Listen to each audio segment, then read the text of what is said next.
Raise All Frog here. Let's play GeoGuessr. We've been challenged by Wade, who is actually sending us a real Civil War challenge, an American Civil War challenge. The last one, of course, was a Star Wars challenge, which I didn't get until after it was already posted and people commented on it, which is sort of embarrassing, but that's quite all right. This is a real Civil War challenge, and I have history to read after each one. Now, I like the American Civil War. I mean, I don't like it as a concept; it was awful. But in terms of North Carolina 12, right?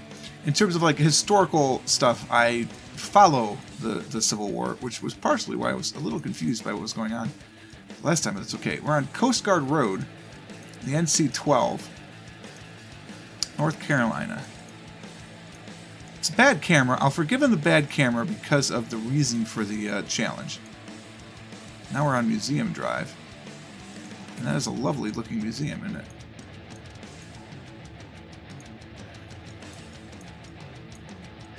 Kind of ship-esque. Alright, what is that museum? Come on. Let me read the plaque here. It's blurry as hell. So, no, we're not going to be able to read that. Forget it. Alright, let's get out of the Museum Drive. We'll go back down Coast Guard Road, which is the NC-12 as well. Hopefully we can get to a good camera here.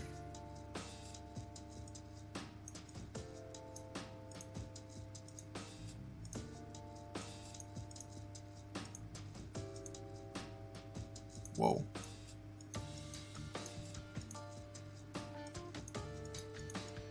I forget which way we were going. Hopefully it was north. I'm very confused. So there's water. Well, okay. If there's water to the west as we go north on the NC-12. Oh, okay. We could be heading towards Cedar Island. Does the NC-12 continue on? It does. Oh, it's in this entire thing. Ugh.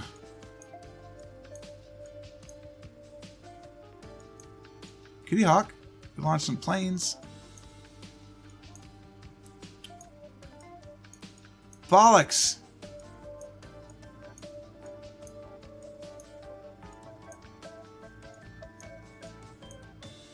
None of these roads look to have the correct name.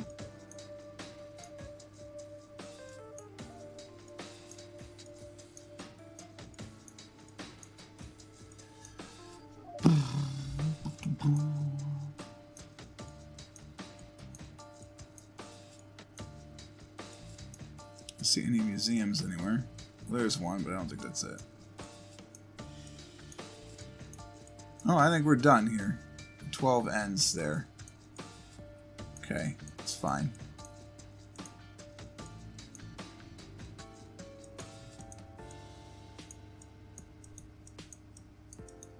Any museums? It belongs in a museum.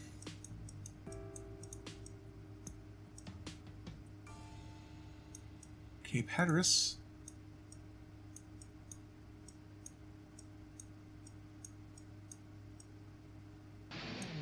Graveyard of the Atlantic Museum. I bet that's it. Yeah, that's it. Okay, we were on this road, I think. Close enough. Alright, so there's a history lesson after each one, which I think is kind of cool. Read only after part 1. One of the first priorities of the Lincoln's administration was General Winfield Scott's Anaconda Plan to starve the CSA of money and material with a blockade. It was ordered in April, and by June, the Navy was adding more ships and stopping traffic from Atlantic ports. On August 28th, this is all from 1861, by the way. On August 28th, 7 naval vessels began shelling Forts Clark and Hatteras, and the Confederates were forced to give them up. This success gave Union forces more control over the Carolina coast and was the first of many such seizures as the blockade tightened its grip. The actual forts were out at the point and have since been washed away by the ocean. It's also just off these waters where the famed ironclad Monitor sank in a storm at the end of the following year. Cool. That's the info for round 1. Round 2. We appear to be in a fort, which is flying one of the Confederate States flags. Man, my headache is really gearing up. I think we're going to need to get water after this episode.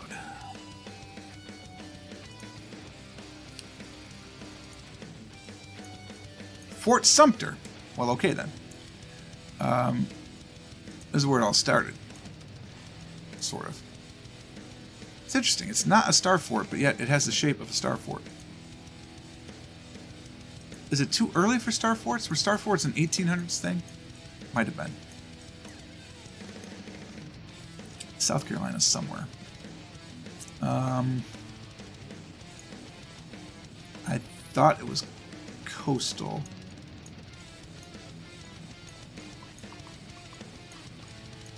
Honestly, don't know.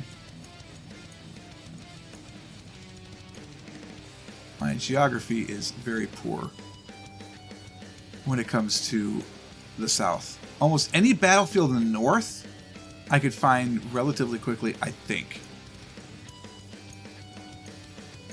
But like the exact locations of some of these, I thought Sumter was on the coast. I feel like it's on the coast. Yeah, there's definitely water. Was this the North? No.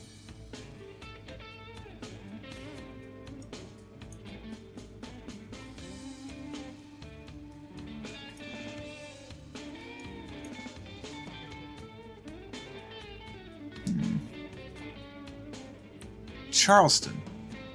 Okay, that helps.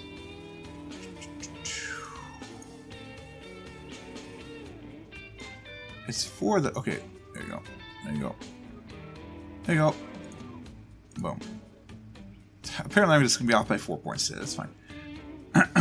Here's where it all began. With Lincoln's election came the declarations of secession, and a tense peace prevailed for a short while.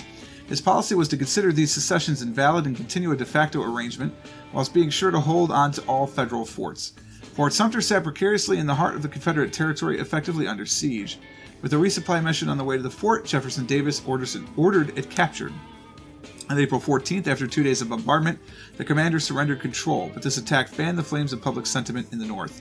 Later, as the aforementioned blockade ground on, Charleston Harbor became the site of the first military submersible attack and sinking. The Hunley managed to blow a hole in the hull of the sloop of war Housatonic, but was lost in the attempt.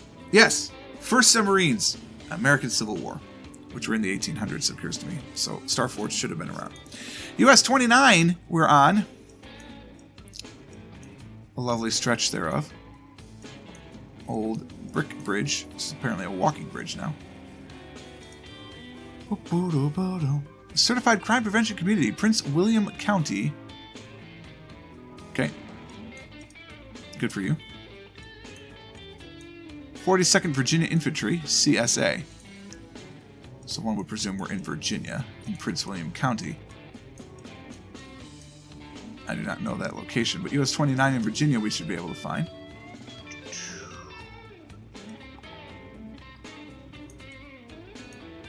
Theoretically.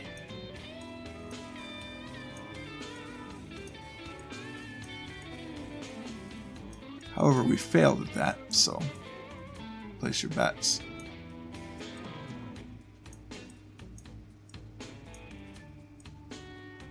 It should be western part of the state.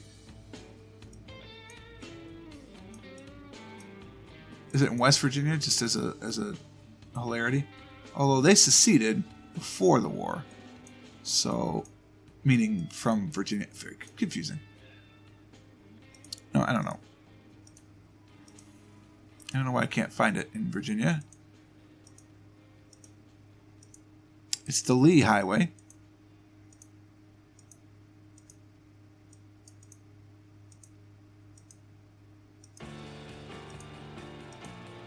I think legitimately the motion might be giving me a headache. I've played quite a lot of GeoGuessr today. Sudley Road. Okay, brilliant.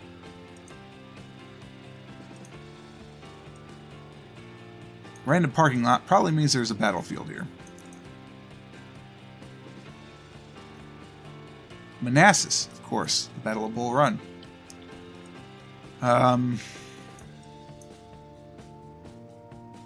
234. Is that Virginia's state symbol, really? I feel like that's not true.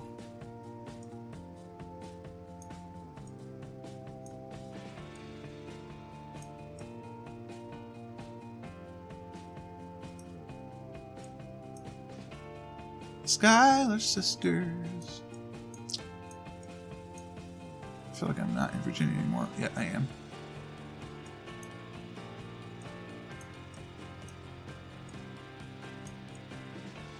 This is the problem. Like, I know Manassas was in Virginia, but I don't know where.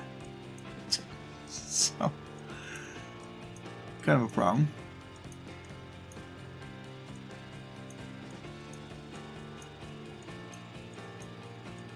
I don't see 229 or US 29. The Chesapeake Bay! It's not really. It's fun to think of, though.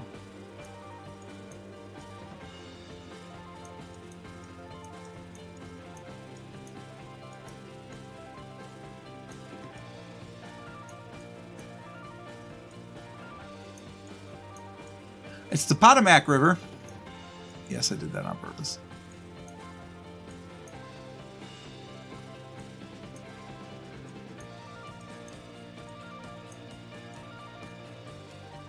There it is. There it is.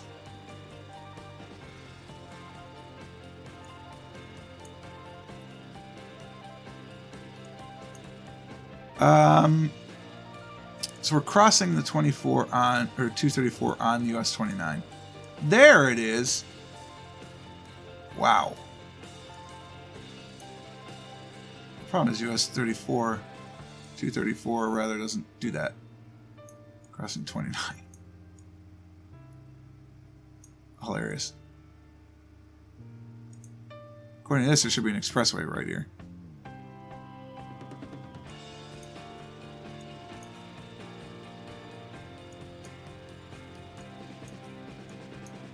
You know what I'm saying? It should look like this. But it doesn't. 234 also goes through here. You're crazy. Go home. You're drunk. Oh, that was more than 4 points. I went too far east. The first battle took place here on July 21st, just a stone's throw from D.C. Union forces under General Irvin McDowell advanced towards the rebel army camped at Manassas, guarding a crucial rail junction. Their ultimate goal was the Confederate capital in Richmond, only 100 miles or so to the south. After enjoying initial gains, Union forces were repelled in the action that earned General Stonewall Jackson his nickname. As Confederate reinforcements arrived by rail, the Union was routed. The losses were merely around 400 killed and over 1,000 wounded for each side, but this was only a prelude to the bloodshed to come. The same ground was fought over a year later when Union forces, now under the command of General Pope, tried to isolate and defeat Jackson's army. They were unable to take his fortified positions despite repeated assaults, and when General Longstreet arrived and outflanked them, they were once again pushed back. It started out by the famous Stone Bridge, where the first battle began.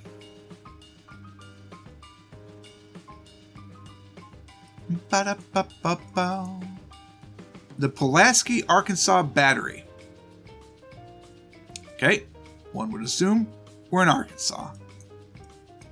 Don't think we're going to be able to find this one if these are the clues we're getting. It's a quarter mile ahead. You might as well check it out. Oh, never mind. Denied.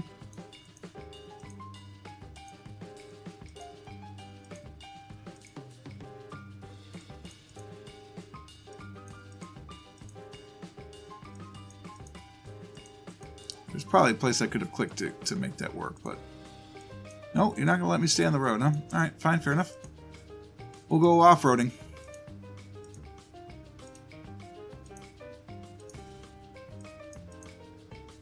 The off-roading is trying my patience. Okay. This is not the exact start location.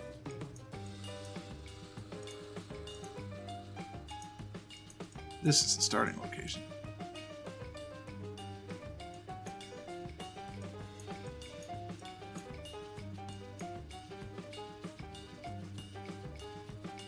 I mean, it's Pulaski. One would assume it's in Arkansas. I don't know where. It's in Arkansas. Let's say by the river. Of course it's not in Arkansas. It's in Missouri. How dare you? Wilson's Creek National Battlefield. All right. The early war hinged on control of crucial border states with divided loyalties. Missouri had a pro-secession governor, but a majority of the legislature was pro-Union. Although initially neutral, the state guard, army, and militias soon separated according to their loyalties and fighting began. Having won victories in the center of the state and pushed pro-secession forces to the south and west, Union-loyal troops were camped near Springfield. Confederate troops backed by the Missouri State Guard fought them along this river. Although they repelled 3 assaults, the Union Army was exhausted and low on ammo and had to pull back. This bought the secessionists some time, but Union troops were bolstered and returned to drive them out. As was typical of the war's progress, especially in the West, a tactical victory for the Confederates did not prevent a greater strategic loss. Missouri remained in the Union despite their efforts. Okay. Final location here. We're on National Cemetery Drive. U.S. National Cemetery, it says. Fort Donelson National Battlefield. Okay. The National Cemetery I know of is in Arlington. This does not look like it. Fort Donelson Visitor Center.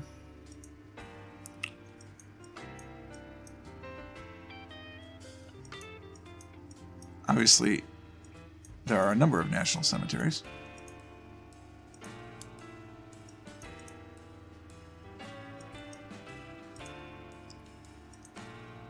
I was hoping to find the visitor center. Oh, it's up that way.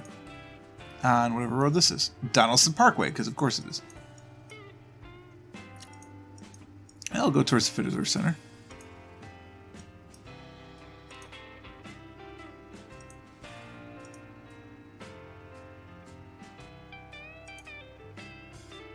At Stewart County.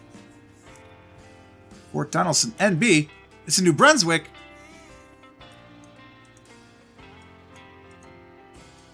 I mean, NB is the state code for Nebraska. Was there fighting in Nebraska? That I don't remember. I guess there would have been. Iowa was, if not a state, close to it by that point. They were certainly an inhabited territory.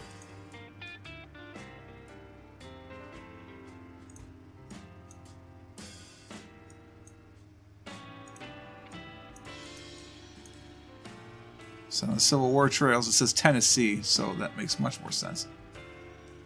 I wonder what the NB stands for then. New Brunswick, clearly.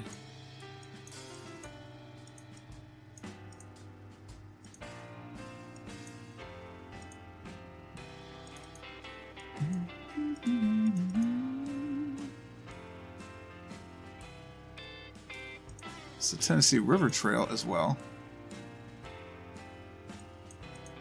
Definitely in Tennessee.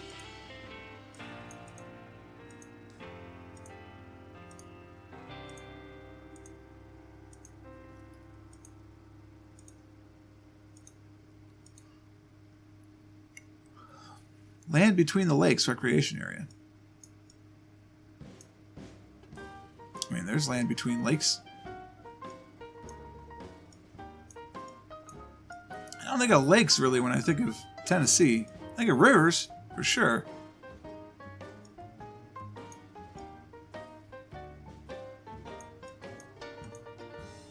NB is naval base, maybe?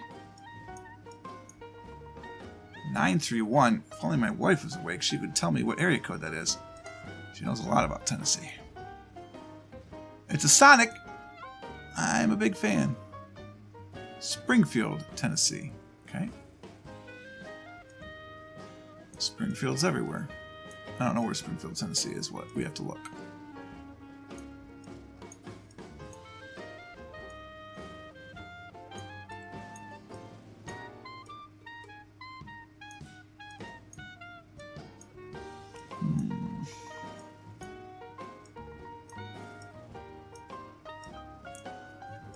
Thankfully, Tennessee's shape lends itself well to this type of searching. There it is. We're coming into Springfield probably from the east. Like on the 76 maybe.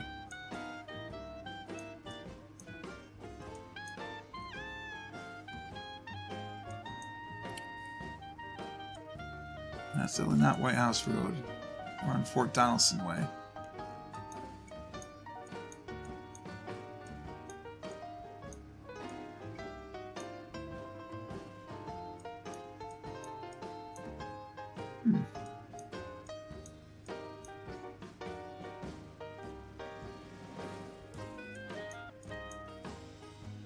That one has no name.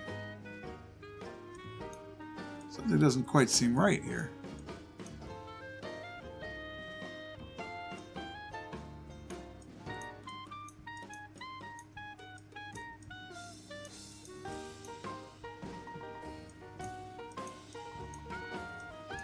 Huh.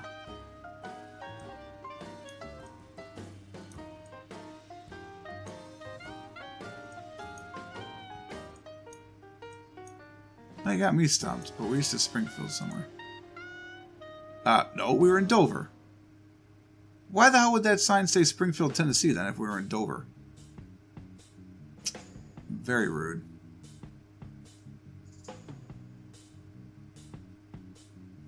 Alright. The other state in play was Kentucky. Similarly to... Are we in Kentucky?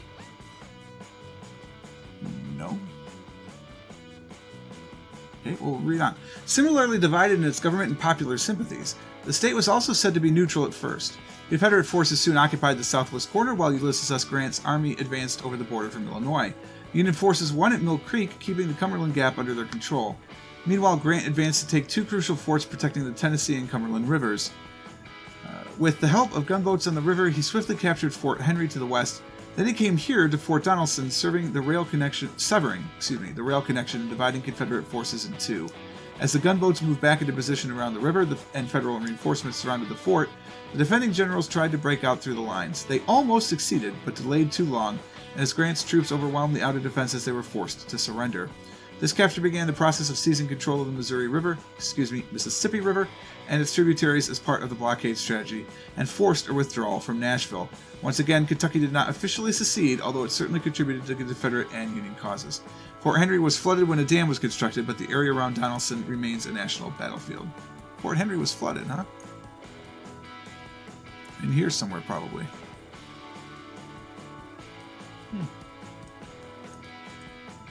Back there, I don't know. Interesting. Definitely it's Tennessee now, but probably could have been Kentucky then.